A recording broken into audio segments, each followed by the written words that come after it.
Hi hello నమస్తే welcome to Q News మీ సిద్ధగౌని సుదర్శన్. ఇక మొత్తం మీద నల్లగొండ వరంగల్ ఉమ్మడి ఖమ్మం జిల్లాలకు సంబంధించినటువంటి ఎమ్మెల్సీ పట్టభద్రుల నియోజకవర్గానికి సంబంధించినటువంటి ఎమ్మెల్సీ ఉప ఎన్నిక కౌంటింగ్ ప్రక్రియ ప్రారంభమైంది. నల్లగొండ జిల్లాలో ఈ కార్యక్రమం జరుగుతూ ఉంది. మొత్తం మీద దీనికి సంబంధించి 2800 మంది సిబ్బంది ఈ కౌంటింగ్లో పాల్గొంటూ ఉన్నారు. తర్వాత భారీగా బందోబస్తు ఏర్పాటు చేసిండ్రు. దీంతో పాటు అసలు యాక్చువల్గా 34 అసెంబ్లీ నియోజకవర్గాలు, 5 ఎంపీ నియోజకవర్గాలు, 3 ఉమ్మడి జిల్లాలు, తర్వాత కొత్త జిల్లాలు 12 కొత్త జిల్లాలు, వీటన్నిటికి సంబంధించినటువంటి పెద్ద నియోజకవర్గానికి సంబంధించినటువంటి ఉప ఎన్నిక. అయితే ఈ ఎన్నికకు సంబంధించి అక్కడ ఏ పార్టీ గెలుస్తుంది, తర్వాత ఏ అభ్యర్థి గెలుస్తాడనే దానిపైన ఉత్కంఠ నెలకొని ఉంది. అయితే మే 27న జరిగినటువంటి ఉప ఎన్నికకు సంబంధించి మొత్తం మీద కౌంటింగ్ ప్రక్రియ ఇవాళ ఉదయం 8 గంటలకు ప్రారంభమైంది. అయితే విషయం ఏంటంటే ఇవి డైరెక్ట్గా బ్యాలెట్ పత్రాల ద్వారా వేసినటువంటి ఓట్లు కాబట్టి కాస్త ఆలస్యమయ్యేటువంటి అవకాశం ఉంటుంది. అయితే దీనికి సంబంధించి అంటే ఈవీఎంల ద్వారా అయితే అప్పటికప్పుడు రిజల్ట్స్ వచ్చేటువంటి అవకాశం ఉంటుంది.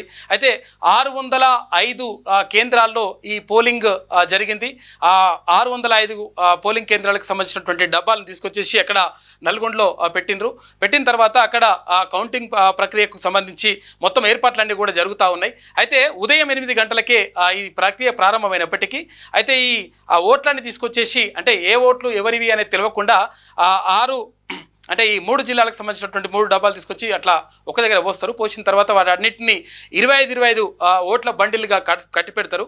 అయితే గత ఎన్నికలకు సంబంధించి 50 బండిల్స్గా 50 ఓట్లని ఒక బండిల్స్గా కట్టి పెడుతుండే. కాకపోతే ఇప్పుడు 25 ఓట్లని ఒక్కొక్క బండిల్గా కట్టి పెడుతుండ్రు. అయితే దీనికి సంబంధించి 4 కౌంటింగ్ హాళ్ళు ఏర్పాటు చేసిండ్రు. ఒక్కొక్క హాల్లో 24 టేబుల్ ఏర్పాటు చేశారు. మొత్తం మీద ఈసారి 96 టేబుల్ ఏర్పాటు చేసిండ్రు.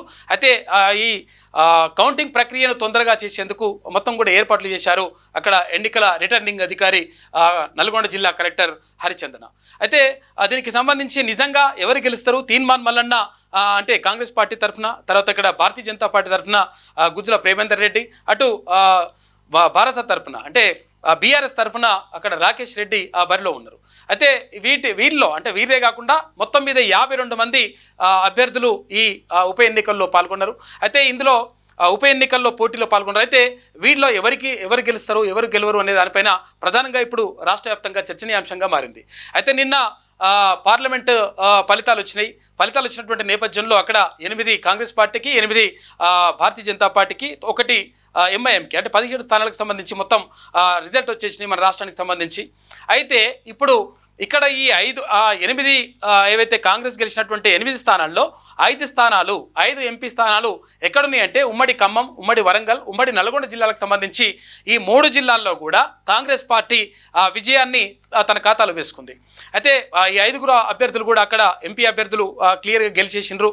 ఇక్కడ నల్గొండ నుంచి అక్కడ నల్గొండ స్థానం కానీ, తర్వాత భువనగిరి కానీ, ఇటు మహబూబాబాద్ కానీ, ఖమ్మం కానీ, తర్వాత ఇక్కడ వరంగల్ కానీ, ఈ 5 స్థానాల్లో కూడా కాంగ్రెస్ పార్టీ విజయం సాధించింది. అయితే కాంగ్రెస్ పార్టీ తరఫున బరిలోకి దిగినటువంటి తీన్మాన్ మల్లన్నకు సంబంధించి మరి గెలుస్తాడనేటువంటి అంచనాలు మాత్రం అందరిలో ఉన్నాయి. పట్టభద్రులు ఎవరికి పట్టం కడతారనే దానిపైన ఇప్పుడు ప్రధానంగా చర్చనీయాంశంగా మారింది. అయితే ఇక్కడ కౌంటింగ్ కేంద్రంలో అంటే క్లియర్గా 4 అంచెల భారీ బందోబస్తును ఏర్పాటు చేసిండ్రు కౌంటింగ్ కేంద్రం వద్ద. తర్వాత ఎవరిని అక్కడ రాకుండా మొత్తం కూడా అవన్నీ కట్టుదిట్టమైనటువంటి ఏర్పాటు చేసిండ్రు. అయితే 52 మంది అభ్యర్థులు ఈ ఎన్నికల అంటే బరిలో నిలిచిండ్రు కాబట్టి 52 మంది అంటే ఇక్కడ ఇంత పెద్ద బ్యాలెట్ పత్రం ఉంటుంది, బ్యాలెట్ పేపర్ ఉంటుంది. ఆ బ్యాలెట్ పేపర్లో క్రమసంఖ్య ప్రకారం అంటే ఇందులో అంటే మామూలు ఎన్నికలైతే, సాధారణ ఎన్నికలైతే డైరెక్ట్గా మనం వాళ్ళకు ఒకరికి ఓటేసేటువంటి అవకాశం ఉంటుంది. అయితే ఇక్కడ ఎమ్మెల్సీ ఎన్నికలకు సంబంధించి ఒక ప్రత్యేకత ఉంటుంది. అయితే ఇందులో ప్రిఫరెన్స్ ఓట్లు అంటే first preference, second preference, third preference అని ఇట్లా ప్రిఫరెన్స్లు ఇచ్చుకుంటూ 52 మందికి కూడా ఓట్లు వేసేటువంటి అవకాశం కూడా ఉంటుంది. అయితే నిజంగా ఎవరికి ఎక్కువ ప్రిఫరెన్స్ అంటే మొదటి ప్రిఫరెన్స్లోనే విజయం సాధించేటువంటి అవకాశం ఎప్పుడు ఉంటుందంటే ఇక్కడ మామూలు ఎన్నికల్లో అయితే అక్కడ అందరికీ 20%, 25%, 28% ఓట్లు వస్తే ఎవరైతే 30% వచ్చినాయో అంటే ఒక్క పర్సెంటేజ్ ఎక్కువ వచ్చినా కానీ వాళ్ళు గెలిచినట్టుగా ప్రకటిస్తారు. అయితే ఈ ఎమ్మెల్సీ ఎన్నికలకు సంబంధించి మాత్రం అంటే ఇక్కడ పట్టభద్రుల ఎమ్మెల్సీ ఎన్నికలకు సంబంధించి మాత్రం అట్లా జరగదు. ఎందుకంటే 50% కంటే ఓట్లు ఎక్కువగా ఎవరైతే వస్తారో వాళ్ళను విజేతలుగా ప్రకటిస్తారు. అయితే ఈ ఫస్ట్ ప్రిఫరెన్స్ అంటే ఫస్ట్ ప్రిఫరెన్స్కి సంబంధించినటువంటి కౌంటింగ్లో క్లియర్గా ఎవరికైతే 51% అంటే 50 కంటే ఎక్కువ 50% అంటే ఎక్కువ శాతం వచ్చినటువంటి వాళ్ళని అంటే వాళ్ళని గెలిచినట్టుగా ప్రకటిస్తారు. అయితే దీనికి సంబంధించి అంటే ఒకవేళ 50% కంటే ఎక్కువ రాకపోతే మళ్ళీ సెకండ్ ప్రిఫరెన్స్, థర్డ్ ప్రిఫరెన్స్ ఇట్లా అంటే అన్నీ కూడా తర్వాత ఉన్నటువంటి అభ్యర్థులు ఎవరైతే ఉంటారో తక్కువ ఓట్లు వచ్చిన వాళ్ళ నుంచి మొత్తం కూడా ఎలిమినేట్ చేసుకుంటూ వస్తారు. వచ్చేసి లాస్ట్కు చివరికి ఎవరైతే మిగులుతారో ఆ మిగిలినటువంటి వాళ్ళలో 50% కాడికి వచ్చిన తర్వాత అప్పుడు వాళ్ళని విజేతలుగా ప్రకటిస్తారు. అయితే ఇందులో ప్రధానంగా తీన్మాన్ మల్లన్న తర్వాత గెలుస్తాడనేటువంటి అంచనాలు మొత్తం రాష్ట్ర వ్యాప్తంగా ఉన్నాయి. తర్వాత ఈ 3 ఉమ్మడి జిల్లాల్లో కూడా ఉన్నాయి. అయితే విషయం ఏంటంటే కావాలని చెప్పేసి అక్కడ కేటీఆర్ మాజీ మంత్రి కేటీఆర్ తర్వాత ఇప్పుడైతే ఈ పార్లమెంట్ ఎలక్షన్లలో మొత్తం చతికిల పడిపోయింది, 0కు 0కి పరిమితమైంది. కానీ కావాలని చెప్పేసి తీన్మాన్ మల్లన్న పైన అంటే గతంలో ఉన్నటువంటి ప్రభుత్వాన్ని మొత్తం కూడా పడగొట్టడానికి తర్వాత మొత్తం కూడా జరుగుతున్నటువంటి అన్యాయాల్ని ప్రజలకు వివరించింది కాబట్టి ఆయన వల్ల నష్టం జరిగింది కాబట్టి ఎట్టి పరిస్థితుల్లో చట్టసభలకు రావద్దు అనేటువంటి ఒక దురాలోచనతోటి అక్కడ కేటీఆర్ ఉన్నట్టుగా తెలుస్తూ ఉంది. ఈ నేపథ్యంలోనే ఎవరికైనా ఓట్లు వేయండి కానీ తీన్మాన్ మల్లన్నకి వేయొద్దు అని చెప్పేసి రకరకాలుగా కొన్ని యూట్యూబ్ ఛానల్స్తో కానీ తర్వాత రకరకాలుగా సోషల్ మీడియాలో దుష్ప్రచారం చేసినటువంటి పరిస్థితులు కూడా మనం చూసినాం. అయితే ఏది ఏమైనప్పటికీ పట్టభద్రులు విఘ్నులు కాబట్టి తర్వాత రకరకాలుగా తర్వాత ఇంకోటి ఏంటంటే వాళ్ళని ప్రలోభ పెట్టేందుకు కూడా అక్కడ బీఆర్ఎస్ ప్రయత్నం చేసింది. అక్కడ ఓటుకు 500 రూపాయలు, 1000 రూపాయలు, 2000 రూపాయలు, 3000 రూపాయలు ఇట్లా రకరకాలుగా పంచుతున్నటువంటి పరిస్థితిని కూడా మనం గమనించినాం. కాకపోతే ఏంటంటే నిజంగా పట్టభద్రులు విఘ్నులు తర్వాత మేధావులు కాబట్టి 100% అట్లే ఓటు వేస్తారనేటువంటి అంటే ఎవరైతే మంచి వాళ్ళు తర్వాత సమాజానికి ఎవరు మంచి చేస్తారు, చట్టసభల్లో ఎవరు ఉంటే బాగుంటుంది, తర్వాత ఇక్కడ ఉద్యోగులకి తర్వాత ఇక్కడ నిరుద్యోగులకి తర్వాత ఇక్కడ ఎవరైతే పట్టభద్రులు ఉంటో వాళ్ళందరికీ ఎవరు మేలు చేస్తారనే దానిపైనే విద్యార్థులకు వీళ్ళందరికీ ఎవరు మేలు చేస్తారనే దానిపైనే ఇప్పుడు ప్రధానంగా అది ఓటు ఆధారపడి ఉంటుంది. ఈ నేపథ్యంలో ఎవరికి ఓటు వేశారు తర్వాత ఎవరి బయట ఏదనే విషయం పైన అంటే తేలేటువంటి అవకాశం ఉంది. రాత్రి అంటే 10 గంటలకు ఆ ప్రాంతంలో తేలేటువంటి అవకాశం ఉంటుంది. అయితే ఇప్పుడు ఈ బండిలు కట్టి తర్వాత ఇవన్నీ కూడా పక్కకు పెడతారు. అంటే ఒక్కొక్క బండిల్లో 25 ఓట్లని బండిలుగా కట్టి పక్కకు పెట్టేస్తారు. అయితే అందులో తెరిచి చూడరా వాటిని. అయితే మధ్యాహ్నం 3 గంటల తర్వాత ఈ బండిల్స్ని ఇప్పి ఆ తర్వాత ఎవరెవరికి ఏమేమి ఓట్లు వచ్చినాయి, ఫస్ట్ ప్రిఫరెన్స్ వరకు వచ్చిందనేది చూసేటువంటి అవకాశం ఉంటుంది. అయితే రాత్రి 10-11 గంటలకు ఒక కొలికి వచ్చేటువంటి అవకాశం ఉంటుంది. అంటే ఫలితాలు వెల్లడవుతూ ఉంటాయి. 3 గంటల తర్వాత 1వ రౌండ్, 2వ రౌండ్, 3వ రౌండ్ అట్లా ఫలితాలు వెల్లడవుతూ ఉంటాయి. ఆ తర్వాత పూర్తి స్థాయిలో ఫలితాలు వచ్చేటువంటి అవకాశం ఉంటుంది.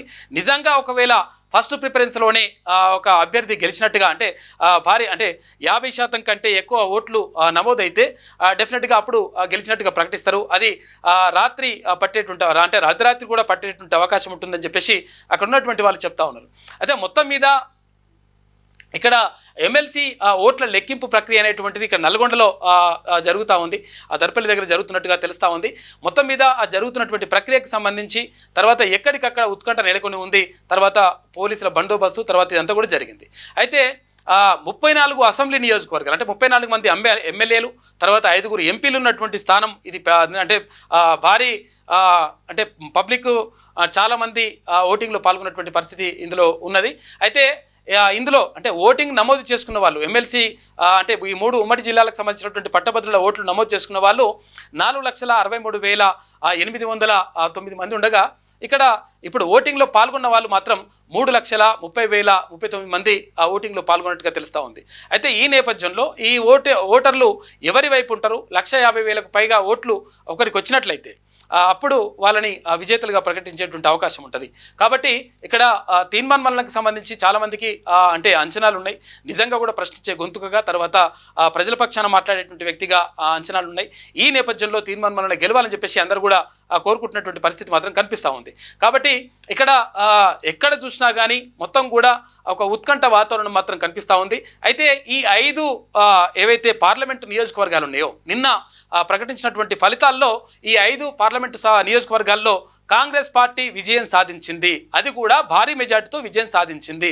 అయితే ఇక్కడ ఈ 5 పార్లమెంట్ సెగ్మెంట్లకు సంబంధించే ఇప్పుడు ఈ ఎమ్మెల్సీ ఉప ఎన్నిక కూడా జరుగుతూ ఉంది కాబట్టి కాంగ్రెస్ పార్టీ నుంచి అభ్యర్థిగా పోటీ చేసినటువంటి తీన్మాన్ మల్లన్నకు అటు సిపిఐ కానీ సిపిఎం కానీ అటు తెలంగాణ జనసమితి కానీ ఇట్లా అన్ని పార్టీలు, తర్వాత అక్కడ ఉద్యోగ సంఘాలు, తర్వాత విద్యార్థి సంఘాలు, నిరుద్యోగ సంఘాలు, ఇక్కడ రకరకాలుగా కుల సంఘాలు రకరకాలుగా ఇవన్నీ కూడా మద్దతు తెలియజేసినటువంటి పరిస్థితి నేపథ్యంలో తీన్మాన్ మల్లన్న గెలుస్తాడనేటువంటి అంచనాలు మాత్రం ఉన్నాయి. అయితే మధ్యాహ్నం 3 గంటలకు ఇక్కడ ఓట్ల లెక్కింపు ప్రక్రియ అనేటువంటి కొనసాగుతుంది. అప్పటి వరకు ఈ బండిల్స్ కట్టేసి అవన్నీ కూడా పక్కకు పెట్టడానికే టైం సరిపోయేటువంటి అవకాశం ఉంది అని చెప్పేసి అక్కడ ఉన్నటువంటి అధికారులు చెప్తా ఉన్నారు. కాబట్టి వీటన్నిటికీ సంబంధించి ఎప్పటికప్పుడు మీకు సమాచారాన్ని అందించడానికి క్యూన్యూస్ ఎప్పుడు కూడా ఉంటుంది. తర్వాత ఎప్పటికప్పుడు మీకు సమాచారాన్ని అందించేటువంటి ప్రయత్నం చేస్తాం.